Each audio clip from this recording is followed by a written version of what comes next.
Okay, so I think, a lot of times I give y'all a thought for the day that's really a bummer kind of topic, right? We deal with pain a lot of times.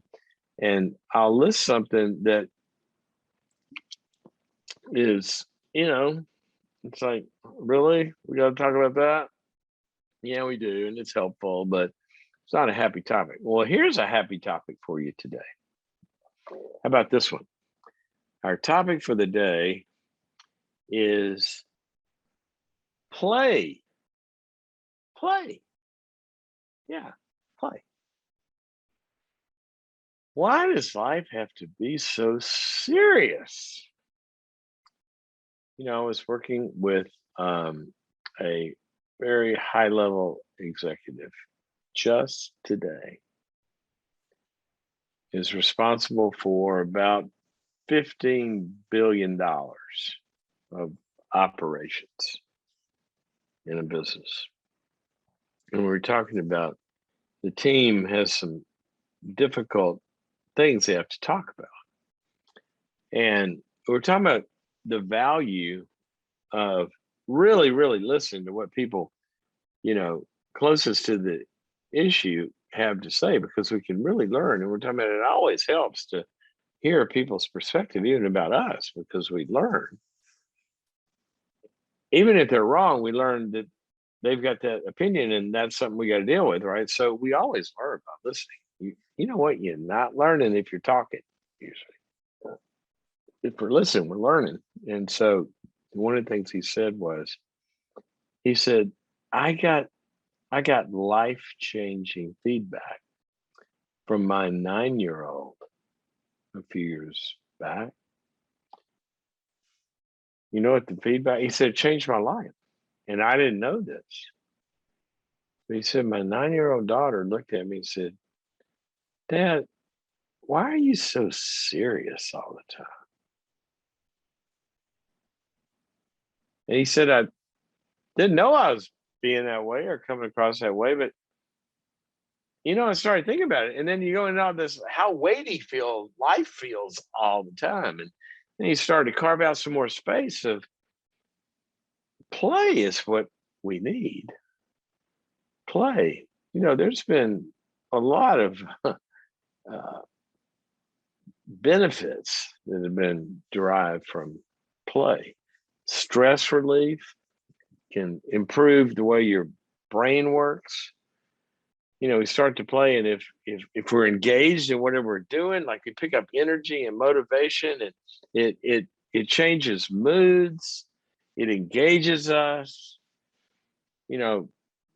Play a lot of kinds of games to get your brain working. You can even ward off some aging stuff. It improves your relationships, connect with other people.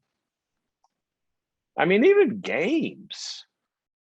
One of the best things that happened, COVID lockdown, when it first started last March, can't believe it's been this long, but it has. But when it first started and we were really, really locked down, at least where I live in Los Angeles, in those, March through whenever, months and months and months. And my daughters came home from college, and we were all locked up in the house together forever. And so I was talking about the importance of structure and adding some structure to our lives and having regular kind of things. And then part of the structure was every day, everybody would meet in the kitchen, 5:30. We're all cooking dinner together. Remember how stressful that was in those early days? And not that it isn't now and horrible for so many people, but it was the early days. It was really so much unknown and all that kind of stuff. And so we're going to cook dinner together, and then we're going to eat. And then after we eat, guess what we did every night? Game night. We call it game night. And so we go play a game. And I'm telling you, I had forgotten how much fun it is just to play games, like board games. It's so hilarious and so much energy and fun. and competition and, you know, all of that stuff, but just the four of us, Tori and our two daughters. And I was reminded of just the structured games. But how about other kinds of play? Play with your dog, play with your kids, just whatever it is. It changes you. It changes you. I'm a lifetime competitive golfer, and it changes me when I play. It changes everything. I remember I had quit for a while for years actually when the kids were certain ages because it just took too much time. And after they got to be teenagers and kind of were out so much of the time, and Tori said to me, "It's time for you to start playing golf again." And I'm going, gosh, it'll be so much work. Got to get my game back. I got to, and it looked so momentously big. And we're talking about, yeah, I should, but I got to, there's so many steps to it. And she said, besides, I like you so much better when you're playing golf. And I went, what do you mean like me better? She goes, you're just different. You're much more fun. You're more like, and I kind of saw it, I'd gotten serious kind of or down in it. So I want you to look at this at the micro level and the macro. Does your life have enough play in it? Really, Martha, Martha, you're worried and bothered by so many things. That's what Jesus said. And she was hurrying and scurrying. I got to get this done. I got to get this done. I got to get this done, and all this kind of stuff.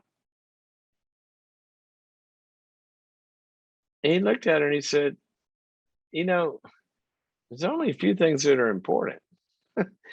One of them, he said, you know, sitting there as Mary had done, choosing to connect with him. So, are you carving out enough time for play? Some of you may need to structure some of this, like, join a bridge club. Do those still exist? I remember my parents had a bridge club, Monopoly club. Put one together. That's what my parents did. It's interesting. My parents both lived into their 90s, and they were older when I was born. I was kind of an oops in midlife for them, way past when people had babies back then. I figured that out when I get to be a teenager. I was doing the math on how old my parents were. They were my friend's grandparents' age. And I said to my dad one day, I said, I wasn't playing, was I? He said, well, let's just say we tried to make the most of our mistakes. That's what he told me. Anyway, they were older. Point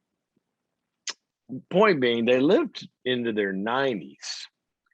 And as we know, a lot of reasons, a lot of that has to do with lifestyle. And one of the things that my parents did so great was they played so regularly and in a structured way. My dad had his regular group he played golf with, but they had they like to play bridge, two different bridge clubs that would, and at least one night a week, I think they staggered them, they would, two couples, two more, three, four couples, I don't know, however many you have two tables, three more couples, come over and they'd have dinner and play bridge. Structured play. Maybe you need some structured play. Okay. I'm not going to tell you how to do it. You got to pick your own game or fun thing. But lighten up. It doesn't mean we don't deal with serious stuff, but if we're not carving out some lightheartedness in life, then our brains don't like it. They don't like it at all. So let's get some good juices flowing through there. That's our word for you for today. Go have some fun. Have some fun. There's a reason in psych hospitals we have playtime. Think about that. Trying to get undepressed. There's a reason we send kids out for recess. Why don't we send adults out for recess? We should.